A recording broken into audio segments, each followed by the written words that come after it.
جب حضور انور صلی اللہ تعالی علیہ وآلہ وسلم کی مقدس زندگی کا 40واں سال شروع ہوا تو ناگہاں آپ صلی اللہ تعالی علیہ وآلہ وسلم کی ذات اقدس میں ایک نیا انقلاب رونما ہو گیا کہ آپ صلی اللہ تعالی علیہ وآلہ وسلم خلوت پسند ہو گئے اور اکیلے تنہائی میں بیٹھ کر اللہ کی عبادت کرنے کا ذوق و شوق پیدا ہو گیا۔ آپ صلی اللہ تعالی علیہ وآلہ وسلم اکثر اوقات غور و فکر میں پائے جاتے تھے اور آپ صلی اللہ تعالی علیہ وآلہ وسلم کا بیشتر وقت مناظر قدرت کے مشاہدہ اور کائنات فطرت کے مطالعہ میں صرف ہوتا تھا۔ دن رات خالق کائنات کی ذات و صفات کے تصور میں مستغرق اور اپنی قوم کے بگڑے ہوئے حالات کے سدھار اور اس کی تدبیروں کے سوچ بچار میں مصروف رہنے لگے۔ اور ان دنوں میں ایک نئی بات یہ بھی ہو گئی کہ حضور صلی اللہ تعالی علیہ وآلہ وسلم کو اچھے خواب نظر آنے لگے، اور آپ صلی اللہ تعالی علیہ وآلہ وسلم کا ہر خواب اتنا سچا ہوتا کہ خواب میں جو کچھ دیکھتے اس کی تعبیر صبح صادق کی طرح روشن ہو کر ظاہر ہو جایا کرتی تھی۔ مکہ مکرمہ سے تقریباً 3 میل کی دوری پر جبل حرا نامی پہاڑ کے اوپر ایک غار ہے جس کو غار حرا کہتے ہیں۔ آپ صلی اللہ تعالی علیہ وآلہ وسلم اکثر کئی دنوں کا کھانا پانی ساتھ لے کر اس غار کے پرسکون ماحول کے اندر اللہ تعالی کی عبادت میں مصروف رہا کرتے تھے۔ جب کھانا پانی ختم ہو جاتا تو کبھی خود گھر پر آ کر لے جاتے اور کبھی حضرت اماں خدیجہ رضی اللہ تعالی عنہا کھانا پانی غار میں پہنچا دیا کرتی تھیں۔ آج بھی یہ نورانی غار اپنی اصلی حالت میں موجود اور لوگوں کی زیارت گاہ ہے۔ ایک دن آپ صلی اللہ تعالی علیہ وآلہ وسلم غار حرا کے اندر عبادت میں مشغول تھے کہ بالکل اچانک غار میں آپ صلی اللہ تعالی علیہ وآلہ وسلم کے پاس ایک فرشتہ ظاہر ہوا۔ یہ حضرت جبریل علیہ السلام تھے جو ہمیشہ خدا عز و جل کا پیغام اس کے رسولوں علیہ الصلاۃ والسلام تک پہنچاتے رہے ہیں۔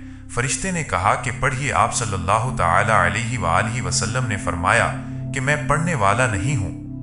فرشتہ نے آپ صلی اللہ تعالی علیہ وآلہ وسلم کو پکڑا اور نہایت گرم جوشی کے ساتھ آپ صلی اللہ تعالی علیہ وآلہ وسلم سے زور سے معانقہ کیا، پھر چھوڑ کر کہا کہ پڑھیے۔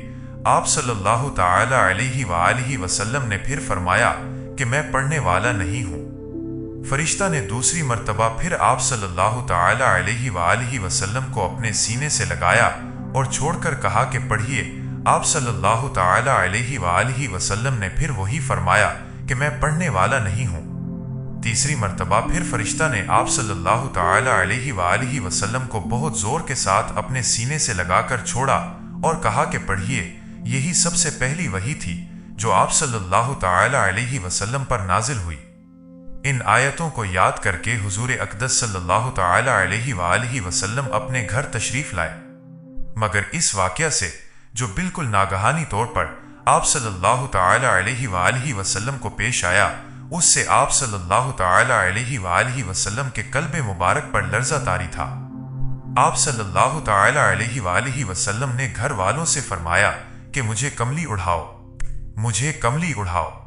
جب آپ صلی اللہ تعالی علیہ وآلہ وسلم کا خوف دور ہوا اور کچھ سکون ہوا تو آپ صلی اللہ تعالی علیہ وآلہ وسلم نے حضرت اماں خدیجہ رضی اللہ تعالی عنہا سے غار میں پیش آنے والا واقعہ بیان کیا اور فرمایا کہ مجھے اپنی جان کا ڈر ہے۔ یہ سن کر حضرت خدیجہ رضی اللہ تعالی عنہا نے کہا کہ نہیں، ہرگز نہیں، آپ صلی اللہ تعالی علیہ وآلہ وسلم کی جان کو کوئی خطرہ نہیں ہے۔ خدا کی قسم، اللہ تعالی کبھی بھی آپ صلی اللہ تعالی علیہ وآلہ وسلم کو رسوا نہیں کرے گا۔ آپ صلی اللہ تعالی علیہ وآلہ وسلم تو رشتہ داروں کے ساتھ بہترین سلوک کرتے ہیں، دوسروں کا بار خود اٹھاتے ہیں، خود کما کر مفلسوں اور محتاجوں کو عطا فرماتے ہیں، مسافروں کی مہمان نوازی کرتے ہیں اور حق و انصاف کی خاطر سب کی مصیبتوں اور مشکلات میں کام آتے ہیں۔ اس کے بعد حضرت خدیجہ رضی اللہ تعالی عنہا آپ صلی اللہ تعالی علیہ وسلم کو اپنے چچا زاد بھائی ورقہ بن نوفل کے پاس لے گئی۔ ورقہ ان لوگوں میں سے تھے جو موحد تھے اور اہل مکہ کی شرک و بت پرستی سے بیزار ہو کر نصرانی ہو گئے تھے اور انجیل کا عبرانی زبان سے عربی میں ترجمہ کیا کرتے تھے۔ بہت بوڑھے اور نابینا ہو چکے تھے۔ حضرت بی بی خدیجہ رضی اللہ تعالی عنہا نے ان سے کہا کہ بھائی جان، آپ اپنے بھتیجے کی بات سنیں۔ ورقہ بن نوفل نے کہا کہ بتائیے۔